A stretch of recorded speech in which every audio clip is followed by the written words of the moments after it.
Welcoming Vampire is one of the best card draw options in white creature decks, but only 5% of possible decks use it. Now, white has a unique card draw issue where it has a lot of options for card draw, but most of them are tied to very specific game plans. Effects that draw cards whenever you gain life, draw whenever you play equipment. Each of these cards has to be played in a very specific playstyle to function, but Welcoming Vampire doesn't have that problem. Now, like the other white card draw creatures, Welcoming Vampire was made for a specific deck, being tokens. But unlike the other card draw spells that I mentioned, Welcoming Vampire fits into so many other game plans than the one that it's designed for. Taking a look at a lot of the staple creatures in white, almost all of them are at or under 2 power. And even if they aren't, other white staples usually make tokens themselves. Now, this card isn't limited to just mono white, as one of the most popular commanders of all time can really benefit from this card. Arcades the Strategist is a commander that cares about creatures with Defender, which are usually designed to be just blockers with super high toughness while only having 1 or no power stat. Now, a major issue with an Arcades deck is that it's usually a really tasty target for removal, and if Arcades isn't really on the battlefield consistently,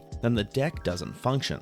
Now let's say that our Arcades gets taken out, but we have Welcoming Vampire on the field. We can now still get 1 extra card draw per turn whenever we play our defenders, which can really help us draw into some nice ramp to recast Arcades, or even draw into one of our backup spells that still lets our defenders go off without Arcades being on the field. Now, from my own personal experience, Welcoming Vampire is usually a card that overperforms what I think it's going to in my white decks. And now, if you were building a white deck and wanted a nice budget card draw option, I would definitely look into Welcoming Vampire to see if it works for your deck. And now, while Welcoming Vampire is more of a plug and play creature that I like, I think that the next one is really one that is underplayed in the deck strategy that it was designed for. Savra, Queen of Golgari is a card made for sacrifice decks, letting us pay 2 life whenever we sacrifice a black creature, and if we do, each other player sacrifices one of their own creatures, or whenever we sacrifice a green creature, we can gain 2 life, but it's usually never even played in sacrifice decks. Now, most sacrifice triggers in Golgari ping our opponents for damage, but Savra actually helps us with a problem that a lot of self-sacrifice decks have.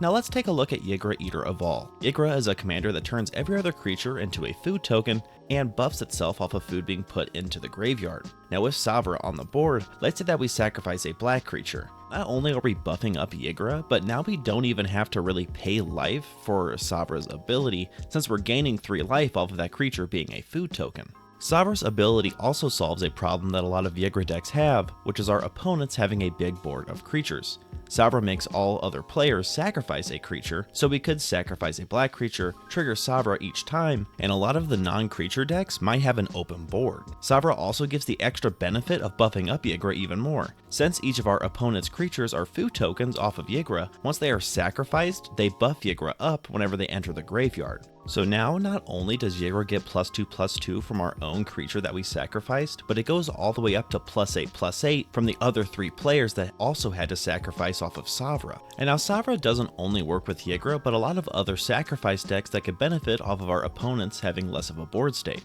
So if your sacrifice deck usually runs into the problem of other people's boards being way too wide for you to punch through, I would recommend Savra as a nice budget option for you. And now another way to stop your opponents from advancing their board state is by not letting them play cards at all, which is exactly what control players love to do. Glasses of Urza is a card that can add a lot of value to budget control decks, specifically ones that center around artifacts as well. Glasses of Urza being an artifact card is nice, being able to throw it into our artifact deck and have it synergize pretty well, but the value that it really gives is fixing one of the major problems that control players face. Now let's look at Urza Lord Protector, which is usually an artifact deck that has a lot of counterspells in it. Now holding up mana for our counterspells can be risky, since if no one plays anything worth countering, then we just left up at least 2 mana that we could have used for something valuable. But if we have Glasses of Urza on the field, we can somewhat get around this problem. Now, before deciding whether to hold up mana to counter something, we can now choose the player that is most threatening to us, look at their hand with Glasses of Urza, and see if there's anything worth countering or not. Also, artifact cards that let you untap artifacts can be broken with Glasses of Urza, since we can now look at multiple opponents' hands and decide who is the most threatening to us. If you're building a budget control deck and want to add some fun to your games, I would definitely look into Glasses of Urza and see if it's a card that you'd like to play. Another way players like to have fun in Commander is to play big stompy creatures, and this card really helps green decks do that.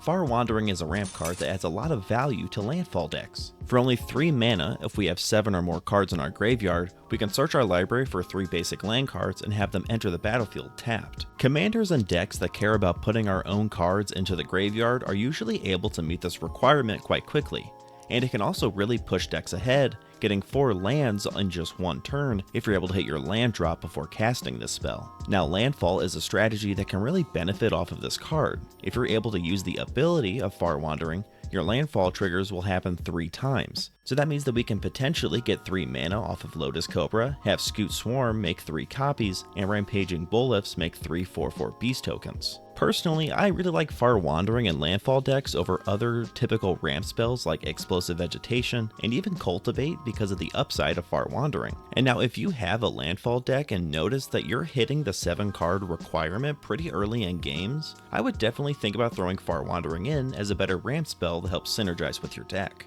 And now this last card I'm going to talk about I find to be a staple in most green creature decks and is criminally underrated. Champion of Lambholt is a card that makes creatures with less power than it not able to block your creatures, and it gets a +1/+1 counter every time a creature enters the battlefield under your control. Now, Champion is a staple in green counters decks, but I think that decks that it could really benefit are green token decks. Let's take Chatterfang for example. This commander has, if 1 or more tokens would be created under your control, those tokens plus that many 1/1 green scroll tokens are also created instead. So if we were to cast a card like Verdant Command and choose to make 2 scroll tokens, we can then make 2 more scroll tokens off of Chatterfang. So if we have Champion on the battlefield, that means that it gets 4 +1/+1 counters since we had 4 creatures enter the battlefield. This would make creatures that our opponents control with less than 5 power unable to block our creatures. This makes go-wide token decks that we would be up against pretty much unable to block us with most of their creatures, and even some of our opponents' beefier creatures wouldn't be able to block us either. If you're also playing any green deck where you're looking to get multiple creatures down per turn, I think that Champions is a really nice way to ensure that you're getting combat damage. All 5 of the cards that I listed today I find as general value and even some staples in a lot of deck types. But what are some of the cards that you think are underplayed in Commander? Let me know in the comments below. But thanks for watching, and until next time, have a good one.